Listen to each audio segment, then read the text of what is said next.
developers, what they'll do based on that plan, they're going to develop that code. Okay, so using it and using their programming language, they're going to develop it, and using it, they'll organize the data. Okay, so that code is there. Once again, if I tell you in detail, means it'll take a lot of time. Okay, just I'll give you overview. So here, code is there.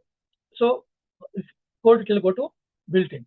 So they need to compile the code. They need to run the unit testing, integration testing, some other kind of testing. They need to run it. When they are doing it, if anything wrong, immediately that code again it will go to like a developer team.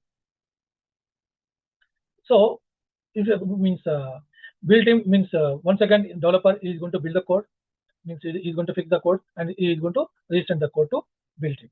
So now build side everything is good. Now build team they are going to send it to testing team.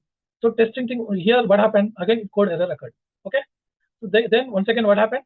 So that code again, it means that that code reverts back to developers only. Developers again they need to fix it, and if everything is good, then what will happen?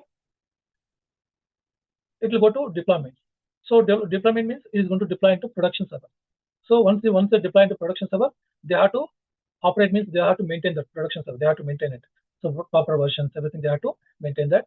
And monitoring means using monitoring tools. They have to monitor like complete of production servers, CPU utilization, memory utilization, RAM utilization, like everything they are going to monitoring. This all comes under continuous integration. This all comes under continuous deployment. I hope you understood.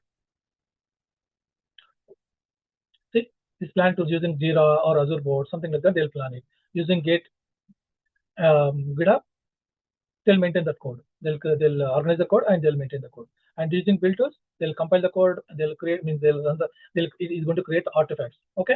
Using testing, they're going to test it in different quality tests and a lot of things. Is going to test it. Okay.